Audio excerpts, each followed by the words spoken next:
Yang sulit adalah introspeksi diri. Yang mudah adalah menghakimi. Jangan merasa diri menjadi paling benar dan paling baik dari segala sisi. Jalani hidup dengan menyadari bahwa setiap manusia memiliki kekurangan, terutama diri sendiri.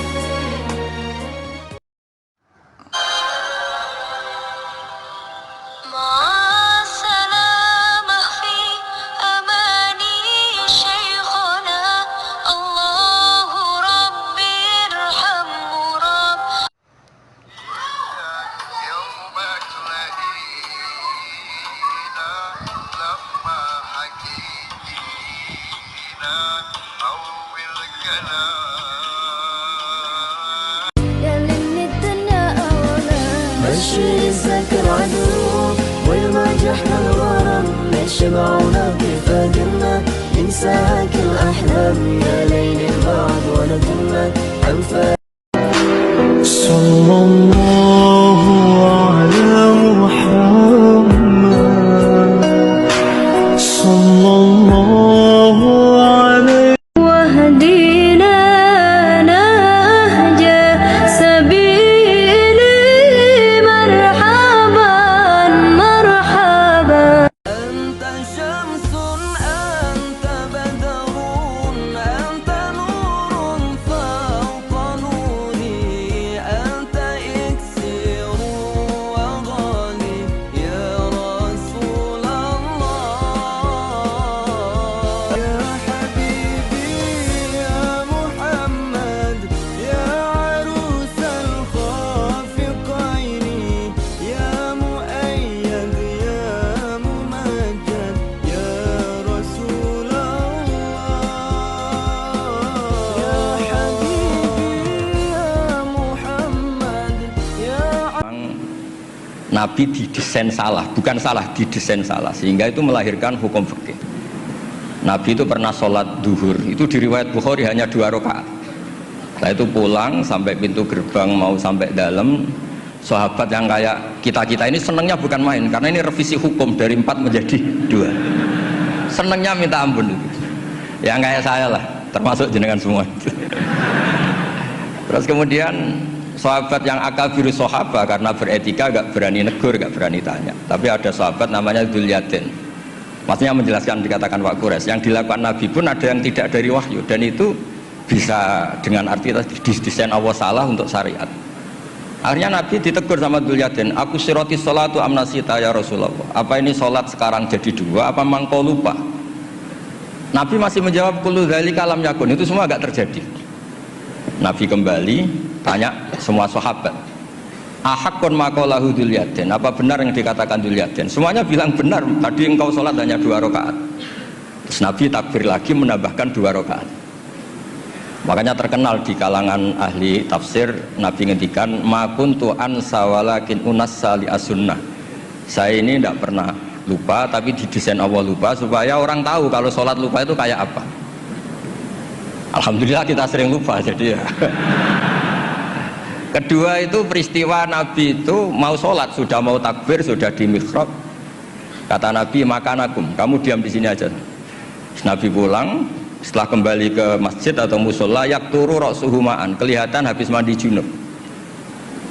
Terus kata Nabi, oh ya tadi saya lupa belum mandi junub, makanya pulang terus mandi. Kata banyak kiai itu, kalau kita tidak akan Gus lupa itu. Ya lupa itu, maksudnya lupa mandinya apa lupa junubnya tidak tahu saya. Kata kiai yang bela Nabi itu menunjukkan Nabi itu mesra, mau sholat saja masih dapat jatah katanya. Nah kalau kiai kan tidak mesra, makanya tidak ngalami itu kan. Tapi intinya Nabi itu manusiawi sekali, dia pernah lupa sudah di itu. Kalau yang melakukan Pak Rektor mesti mikir apa ya semua gitu. Pak Rektor sholat duhur 2 rakaat pasti mikir apa toh nganti lali kan gitu. Sebetulnya itu meraktekkan sunnah Rasul tadi benar.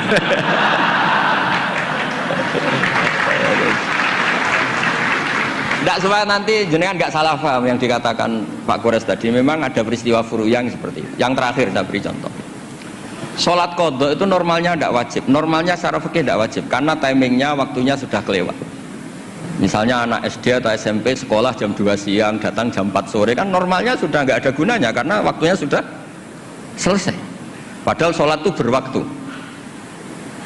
Tapi karena Nabi pernah kodok, Nabi itu pernah, dan Nabi itu memang luar biasa. Pas kodok saja didesain nggak salah. Padahal mestinya kodok itu kan gimana gitu. Nabi itu sudah sekitar 3:30 lalu jam 3 bilang ke Bilal, Bilal saya ini ngantuk mau tidur. Dah tidur saja ya Rasulullah, saya ini mau sholat malam sampai subuh, tenang saja. Ya kalau gitu ikhla' lana lail, kamu jaga. Iya tenang aja Nabi. Setelah sholat ternyata Bilal ketiduran juga.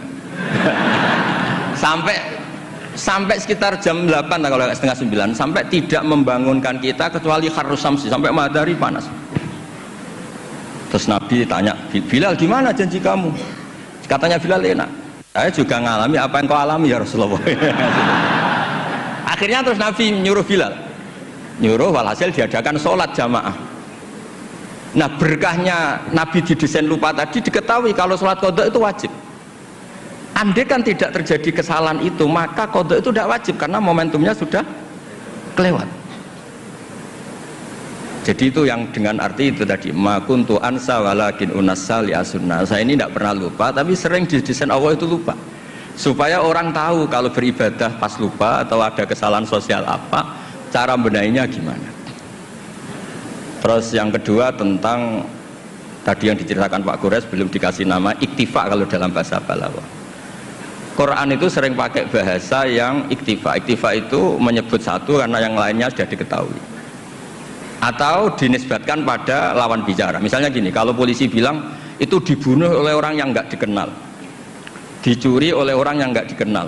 Nggak dikenal itu binisbat kepada siapa? Kepada yang punya rumah kan. Kalau yang nyuruh kan tahu, teman malingnya kan tahu. Sodako rahasia, bagi yang dikasih kan tahu. Bilang rahasia binisbat ke siapa? Nah begitu juga Quran sering cerita alladzina yu'minuna bil ghaibi. Semua orang Islam itu iman sama Nabi Muhammad SAW. Itu tidak ghaib, Nabi musyahad, Nabi maujud musyahad. Tapi iktifa bil ghaibi wa bil musyahad. Orang yang nggak kelihatan saja iman, apalagi sama yang kelihatan. Jadi ada lagi wa huwallazi yabda'ul khalqa tsumma yu'idu wa huwa ahwanu alaih.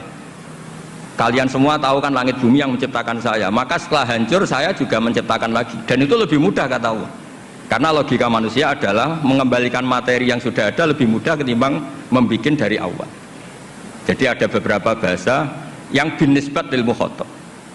Sehingga bahasa Quran itu sering pakai misalnya nyun sewu wajadaha taghrub, matahari kamu lihat tenggelam. Allah tidak pernah cerita faidan asyamsu gharibah, matahari tenggelam.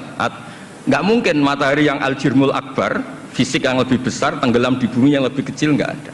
Tapi fi nazaril aini, menurut pandangan mata, matahari sekarang sudah tenggelam di gunung itu. Wajadaha taghrub. Nah, di ayat-ayat seperti ini Quran sangat fasih sekali. Misalnya ngendikan watarul jibala tahsabuha jamidata wa hiya tamurru marras sahab. Wajadaha taghrub. Jadi kita mengatakan matahari tenggelam itu binisbat dengan ukuran mata kita melihat matahari tenggelam. Tapi hakikatnya tidak mungkin matahari yang lebih besar ketimbang bumi kemudian tenggelam di bumi. Nah makanya aturan-aturan tafsir yang dikatakan Pak Quraisy itu pilihannya dua. Kamu pura-pura nggak tahu saja sehingga GR jadi ahli tafsir. Atau ahli tafsir tugas karena UI butuh pusat studi tafsir terus ada yang daftar terus masuk gitu saja. Itu nggak ada ukurannya. Ukurannya pokoknya kroninya rektor masuk gitu. Kalau ukurannya dites ya mungkin yang lulus saya tok. Kalau dites itu yang lulus saya tok. Ya ini guyon tapi betulan katanya. Jadi apa ya gitu. Jadi memang nah yang tadi yang dikatakan Pak Quraisy memang benar, banyak lafadz ta yang lil wahdah bukan lil jinsi. Memang Baqarah itu lil wahdah bukan lil jinsi. Dan memang di beberapa tafsir termasuk tafsir di Kemenak itu juga masih diberi kata betina. Itu satu-satunya kita bela itu nyari tafsir-tafsir yang kebetulan sejenis. Ada riwayat mengatakan itu unsan, ngintipnya kapan? Tapi memang di bahasa Arab tuh gitu ya. Makanya Abu Hanifah dulu pernah dibully, ditanya apa Namlatu Sulaiman. Beliau zaman itu mungkin belum ila darujatil mustahid, jawab perempuan. Alasannya qalat namlatun. Terus diingatkan sama ahli bahasa itu namlah liwahdatil jinsi, karena dari kata ya ayuhan namlu ketika jenis pakai tanpa tak, ya ayuhan namlu dkhulu masakinakum ketika sudah wahdah qalat namlatun. Makanya di antara argumentasinya Nabi Adam dulu nanti itu mau debat sama malaikat kan, kata Allah kan wala taqrabah hadhihi syajarah, pohon itu berarti satu tok yang dilarang, yang lainnya boleh. Jadi itu masalah-masalah yang setidaknya karena Anda dengar dari Pak Quraisy, dari saya, setidaknya bertobat lah. Kalau tidak ahlinya ya jangan ikut gitu. Itu aja berkahnya mengerti, kalau tidak mengerti itu ya itu. Jadi ya bertobat, kalau tobatnya diterima ya alhamdulillah, kalau enggak ya berharap diterima kapan-kapan. Nanti ini Pak Rektor biar ini di struktur UI itu atasan saya, tapi beliau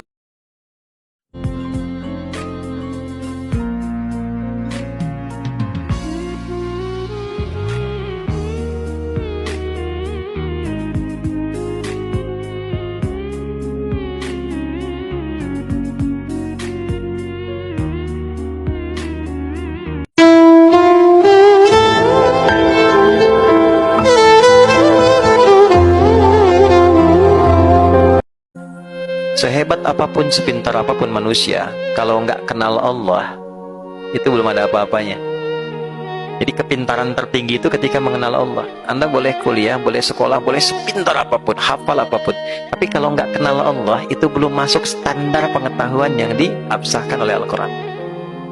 Itu yang dimaksud Quran surah Ali Imran ayat 190 sampai ayat 200. Makanya orang itu saat bangun dari tidur, di antara ayat yang sunnah dibacakan itu sebagai pesan kehidupan itu Ali Imran 190 sampai ayat 200. Ya inna fi khalqis samawati wal ardi wa ikhtilafil laili wan nahari la ayatin liulil albab. Ulul albab itu akal sehat, orang yang punya akal sehat. Siapa yang sehat akalnya itu?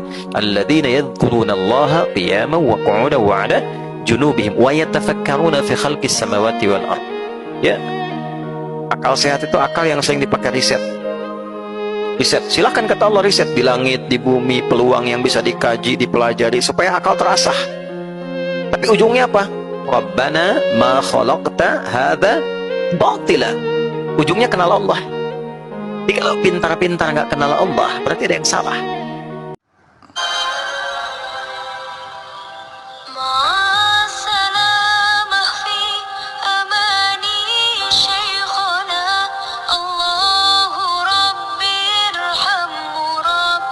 Ketika Ustadz Abdul Somad ditanya siapa pembuat sholat sunat tarawih sehingga dilakukan setiap Ramadan. Siapa yang membuat tarawih? Umar bin Khattab. Siapa imam yang diangkat? Ubay bin Ka'ab. Nabi tarawih 3 malam. Satu malam Nabi datang tarawih, jamaah ramai. Malam kedua, jamaah ramai. Malam ketiga, jamaah ramai. Nabi tak datang. Besok pagi jamaah bertanya, Nabi, malam tadi kami ramai, kenapa Nabi tak datang? Kata Nabi, khasyitu an tufradu alaikum. Aku takut kalau dibuat tiap malam tarawih kau jadi wajib. Tapi jangan gara-gara kau esok tak sembahyang tarawih. Tanya, kenapa kalian tak tarawih? Nabi cuma 3 malam. Pada masa Umar bin Khattab, diangkatlah imamnya namanya Ubay bin Ka'ab, dibuat satu malam 23 rakaat, dan yang menjadi imam orang paling bagus hafalannya, paling hebat suaranya, Ubay bin Ka'ab. Witir 3, 23 rakaat. Pada masa Umar bin Abdul Aziz, 36 rakaat, tambah witir 3, 39 rakaat. Dalam kitab Sunan Tirmidzi 41 rakaat. Di Son'a 100 rakaat. Di Maroko saya mengalami sendiri, menengok dengan mata kepala di Maroko, malam 27 Ramadan tidak hitung rakaat, dari Isya sampai subuh tarawih non-stop. Tapi imam ganti-ganti. Kalau dia meninggal. Kenapa disebut dengan tarawih? Tarawih artinya istirahat. 1 kali istirahat tarwihah, 2 kali istirahat tarwihatani, 3 kali istirahat tarawih. Tarwihah, tarwihah, tarwihah, tarawih. Kenapa duduk istirahat? Duduk istirahat karena ayatnya panjang. Setelah ayat panjang kaki kesemutan, duduk istirahat. Ada 6 ciri perempuan yang tidak dilayak dijadikan istri atau dinikahi. Pertama adalah annanah, perempuan yang banyak mengeluh, berkeluh kesah, tidak pernah bersyukur dan selalu tidak pernah cukup dengan apa yang dia miliki. Yang kedua itu adalah mannanah, perempuan yang seringkali mengungkit-ungkit kesalahan suami, mengungkit hal-hal yang tidak dia rasa itu menyenangkan dirinya, jadi seringkali mengungkit. Dan yang ketiga adalah hannanah, perempuan yang sering membayangkan pasangan orang lain atau tidak setia lah secara hati, pandangan, itu seringkali membandingkan suaminya dengan laki-laki lain. Yang keempat adalah cirinya perempuan itu disebut dengan haddaqah. Haddaqah ini adalah perempuan yang seringkali menuntut berlebihan kepada suaminya karena dia tidak pernah bersyukur dan selalu ingin hal-hal baru yang menurut dia itu harus dicapai, sehingga walaupun dia tahu suaminya itu tidak mampu untuk membelikannya atau memenuhinya, tapi selalu menuntut dengan tuntutan yang memberatkan pasangannya. Kemudian yang kelima adalah barokah. Barokah ini adalah perempuan yang sering bersolek, bertabaruj, mencari perhatian orang lain apalagi di luar rumah selain suaminya. Dan yang keenam itu adalah syaddaqah. Syaddaqah ini adalah perempuan yang cerewet, yang tidak bisa menjaga ucapannya, yang ucapannya itu selalu keluar kata-kata buruk dan menjadi doa buruk buat pasangan ataupun anak-anaknya. Maka ini adalah 6 ciri perempuan yang harus dihindari. Mudah-mudahan kita sebagai perempuan juga bisa menghindari 6 hal tersebut, karena Syekh Maimun Zubair mengatakan kalau kita pengen punya anak yang solih-solihah, salah satu tiang atau paku induknya itu berpusat di seorang ibu. Jadi kalau pengen punya anak soleh, carilah ibu yang solihah dan carilah perempuan yang tidak begitu cinta terhadap dunia. Karena kalau kita menikah dengan perempuan yang sangat cinta terhadap dunia, maka anak-anak kita juga akan cinta kepada dunia dan lupa kepada akhirat. Ya, ini ada pertanyaan perbedaan antara mubtada khobar dengan mudhof ilaih. Kalau mubtada khobar itu dari sisi artinya itu memiliki arti yang sendiri-sendiri. Jadi khobar menjelaskan mubtada seperti Muhammadun ustadun, Muhammad adalah ustadz. Sedangkan mudhof ilaih dari sisi artinya adalah satu, seperti bawahnya kolamu Muhammadin, pulpennya Muhammad. Dari sisi lafadznya, kalau mubtada khobar itu mubtada ma'rifat, khobarnya nakiroh. Seperti bawahnya Muhammadun ustadun tadi, Muhammad ma'rifat, ustadun nakiroh. Sedangkan kalau mudhof ilaih itu dari sisi lafadznya mudhof nakiroh, mudhof ilaihnya itu ma'rifat. Seperti yang bawahnya kitabul ustadi, kitabnya ustad, kitab nakiroh, al ustadi ma'rifat. Paham kan? Sip. Cara baca kitab cepat rumus kedua. Jika ada dalam kalimat ada dua kata isim, yang pertama nakiroh, yang kedua ma'rifat, maka yang nakiroh itu menjadi mudhof, sedangkan yang ma'rifat menjadi mudhof ilaih. Yang mudhof ilaih harus dibaca jar, sedangkan yang mudhofnya boleh dibaca rofa, boleh dibaca nasab, atau dibaca jar tergantung amil sebelumnya.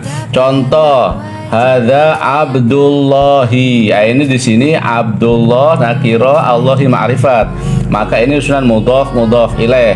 Abdun dibaca rofa karena dia menjadi khobar dari hadza, hadzanya menjadi mubtada, maka abdunnya dibaca rofa sebagai khobar. Sedangkan Allahinya menjadi mudhof ilaih dibaca jar. Nah, di sini ada dua contoh, ada inna huruf nasab dan ma'a huruf jar. Bacaannya dibaca apa ya? Coba dikerjakan, komen di bawah.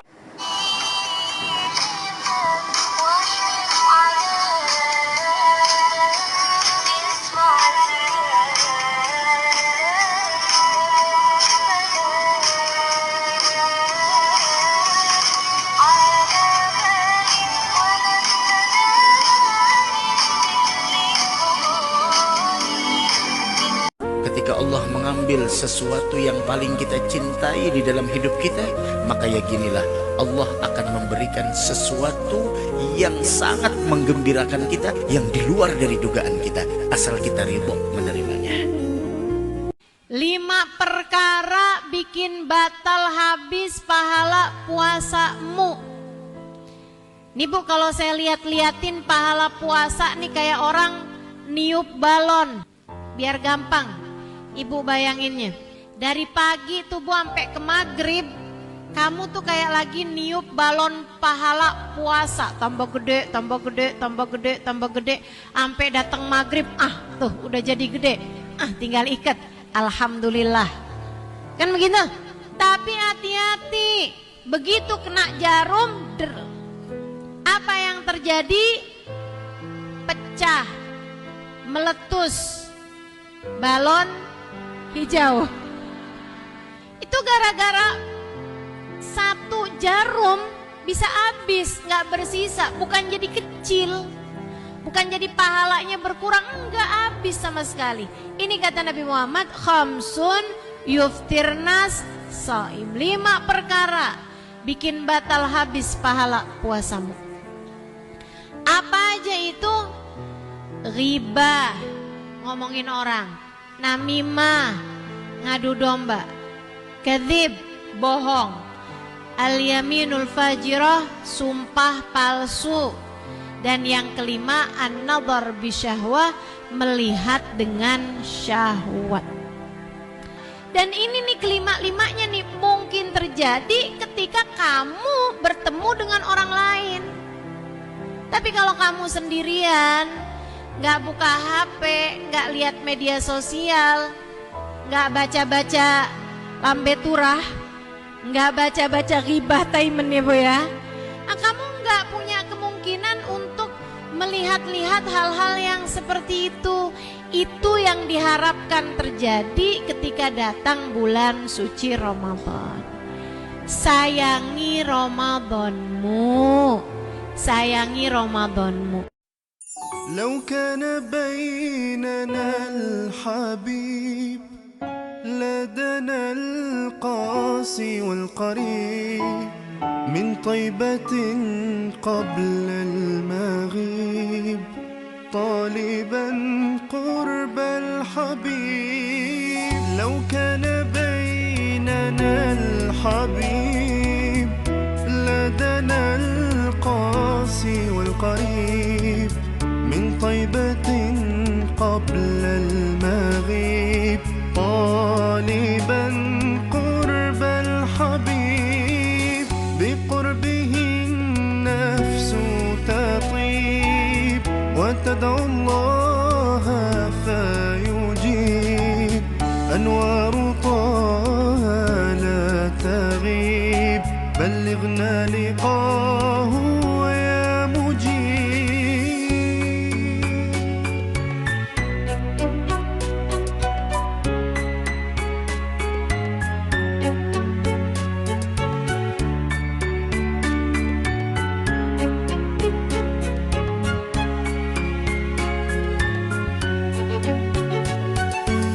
هداك الكون الرحيم رحمة الهادي القريب حديثك النهر العذيب جوارك الغصن الرطيب.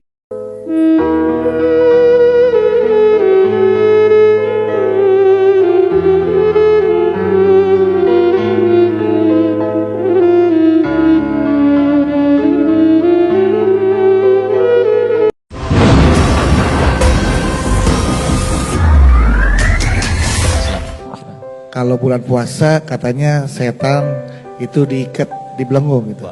Kok saya ada di sini? Nggak, pasti pada ngomong gitu, tuh ada di sini. Enggak.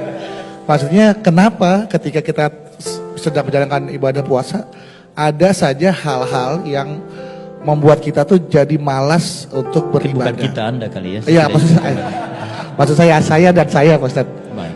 Satu kali Rasulullah SAW pernah bersabda, "Idza jaa Ramadan," jika Ramadan telah tiba, futihat abwabul jannah, pintu-pintu surga terbuka, dibuka semua.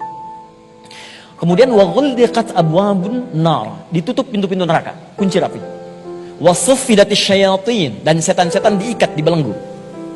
Nah, orang kemudian menyimpulkan surga dibuka, neraka ditutup, setan dibelenggu. Kok bisa Ramadan setannya diikat tapi masih ada orang berperilaku seperti tergoda oleh setan? Maka bagaimana memahami hadis ini?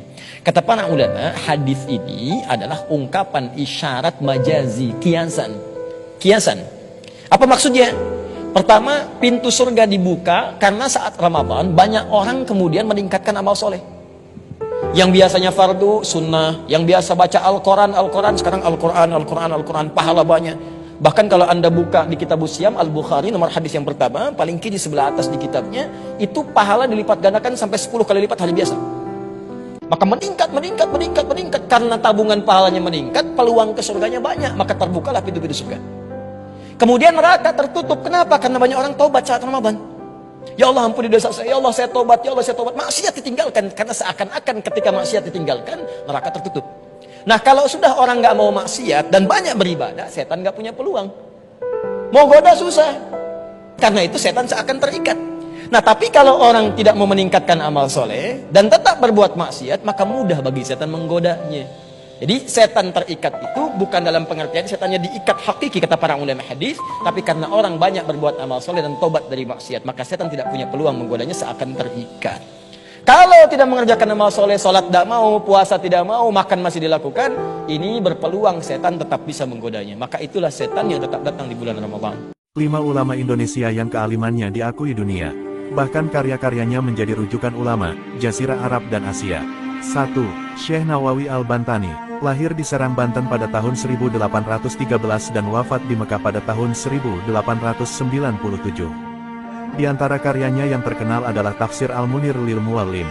2. Syekh Khatib Al-Minangkabawi, lahir di Kota Tua, Sumatera Barat pada tahun 1860 dan wafat di Mekah pada tahun 1916. Dan dia dipercaya menjadi imam besar Masjidil Haram pertama dari Indonesia.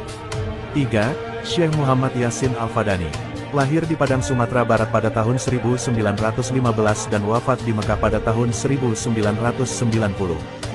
Di antara karyanya adalah Fawaidul Janniyah yang menjadi mata kuliah di Fakultas Syariah Al-Azhar Kairo, Mesir. 4. Syekh Arsyad Al-Banjari, lahir di Banjar, Kalimantan Selatan pada tahun 1710 dan wafat pada tahun 1812.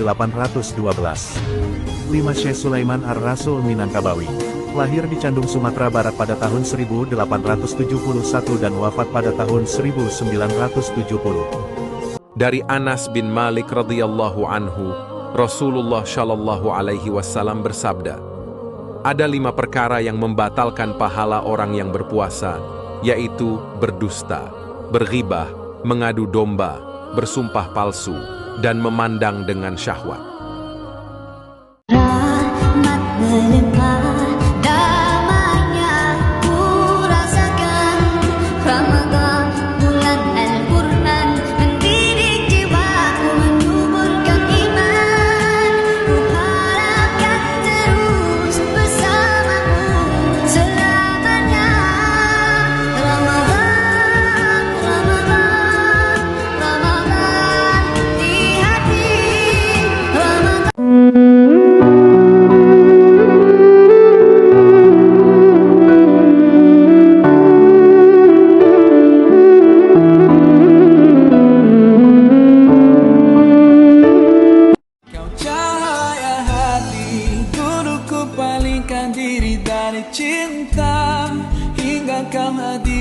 Segalanya.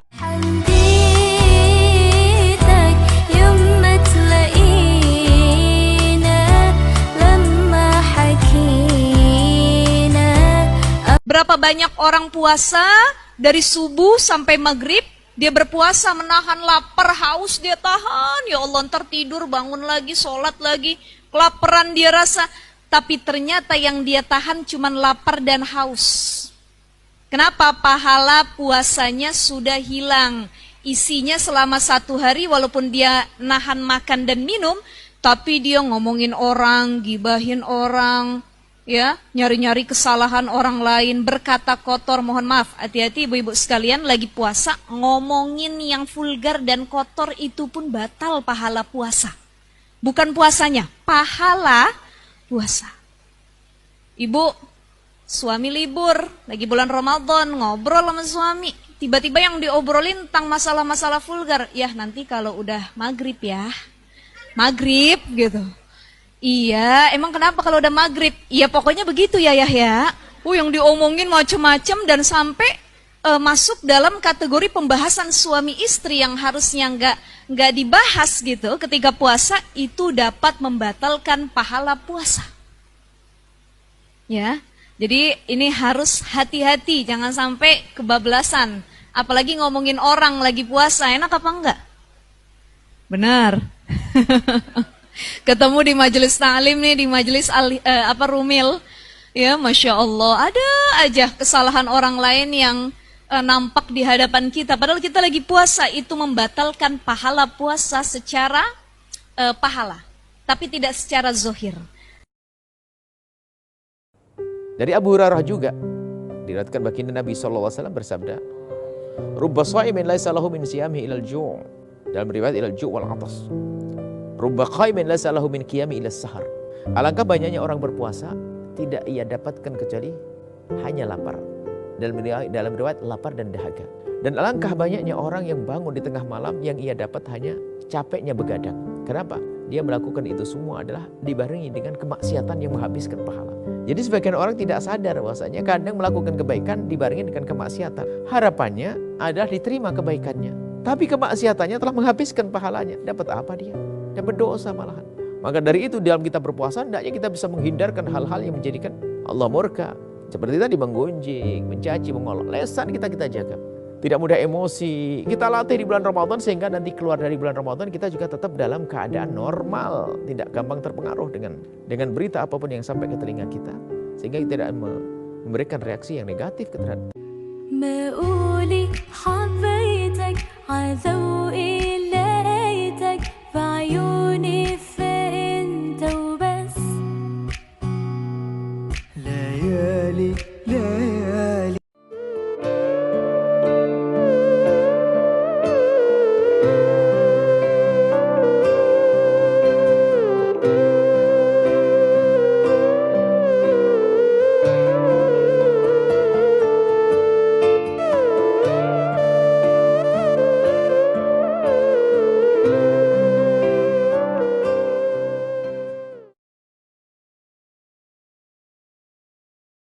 Kepintaran semua manusia di bumi dengan seorang Sayyidah Aisyah itu masih unggul pintarnya Sayyidah Aisyah dengan semua kepintaran perempuan di bumi.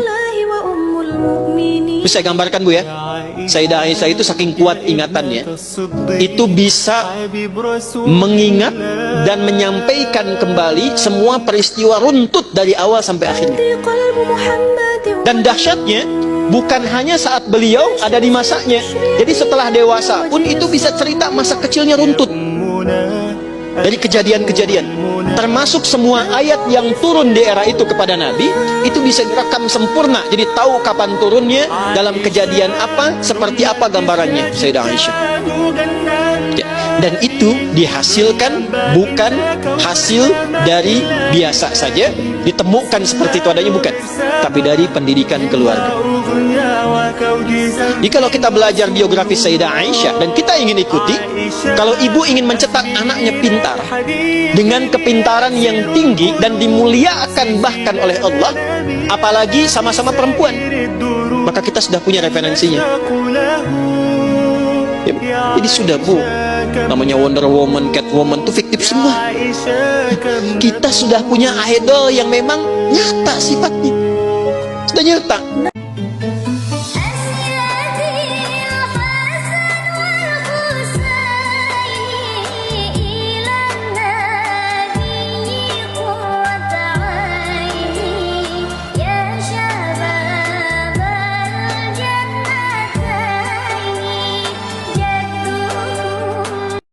Sebagian masyarakat mengatakan kalau kambing satu untuk satu orang, sapi boleh iuran.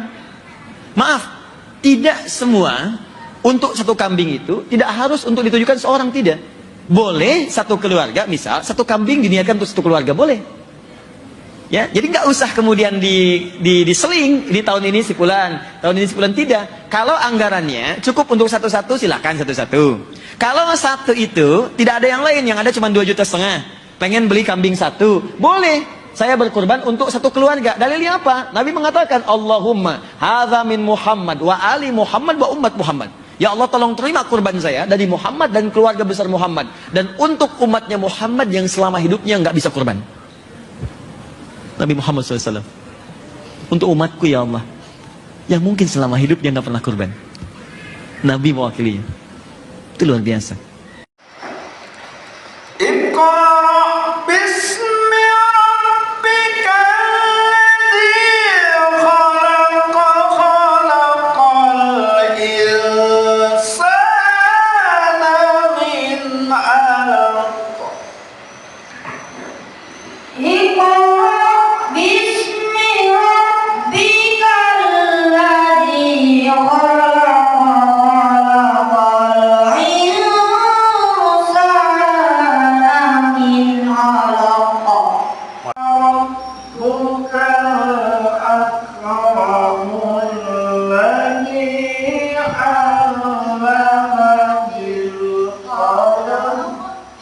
الكرام